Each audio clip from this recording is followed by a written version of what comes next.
Sarah had just moved into her new house, a cozy two-story place in a quiet neighborhood. It was the perfect home, she thought. The kind of place where she could finally start fresh after a tough year. Everything about it seemed right, except for one thing: the basement. From the moment she first toured the house, Sarah had felt uneasy about the basement. It wasn't anything she could put her finger on. It just felt off, but she ignored it, telling herself that she was being irrational. After all, every house has quirks. The first few days in the new house were uneventful. Sarah spent her time unpacking, arranging furniture, and getting settled. The basement door, however, remained firmly closed. She had no reason to go down there, and frankly, she didn't want to. One evening, after a long day of unpacking, Sarah was sitting on the couch, enjoying a glass of wine and watching TV. The house was quiet, save for the occasional creak of the old wooden floors. As she relaxed, she heard a soft noise, almost like a whisper, coming from somewhere nearby. She muted the TV and listened. The sound was faint, but unmistakable. A soft, rhythmic tapping, like someone was knocking on a door. Tap, tap, tap. Sarah frowned and set her glass down. The sound seemed to be coming from the basement. She tried to ignore it, but the tapping continued, growing slightly louder. Tap, tap, tap.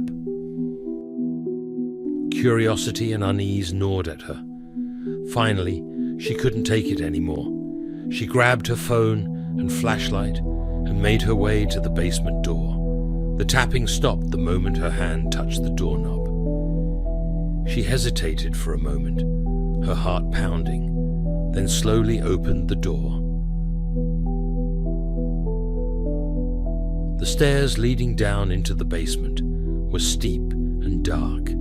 Taking a deep breath, she flicked on the flashlight and descended. The basement was cold, much colder than the rest of the house. The beam of her flashlight cut through the darkness, revealing the usual clutter: boxes, old furniture, and a washer and dryer. Nothing seemed out of the ordinary. Sarah let out a nervous laugh, feeling silly for being so scared. She turned to go back upstairs when the light flickered and went out.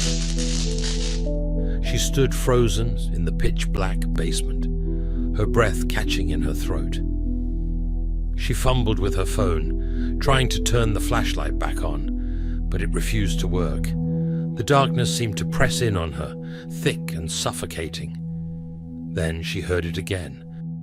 Tap, tap, tap. This time it was louder, closer. Sarah's heart raced as she realized the sound wasn't coming from upstairs. It was coming from the far corner of the basement, from a small old wooden door she hadn't noticed before.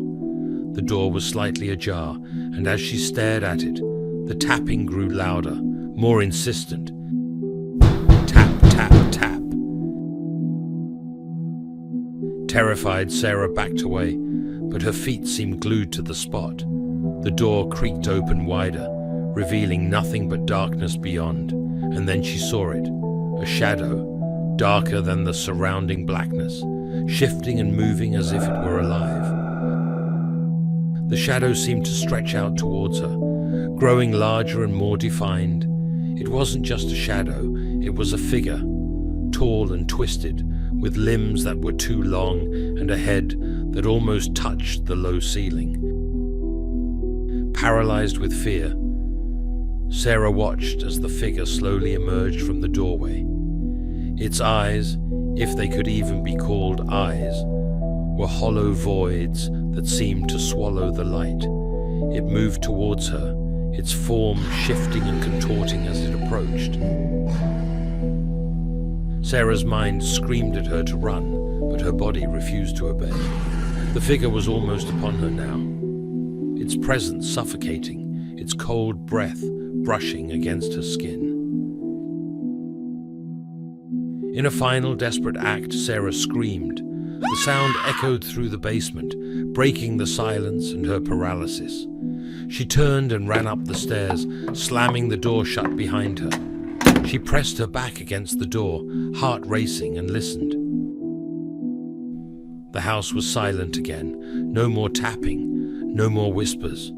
But she knew deep down that whatever was in the basement wasn't gone. It was waiting. Sarah never went back down to the basement. She couldn't bring herself to sell the house. Who would believe her story? Instead, she locked the basement door and placed heavy furniture in front of it, trying to convince herself that it was enough. But every night, as she lay in bed, she could still hear it, faint but persistent, tapping from the depths below.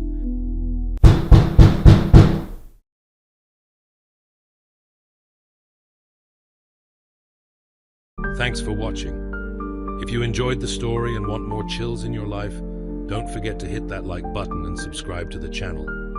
Tap the bell icon to make sure you never miss a new horror tale. Sweet dreams, if you can sleep.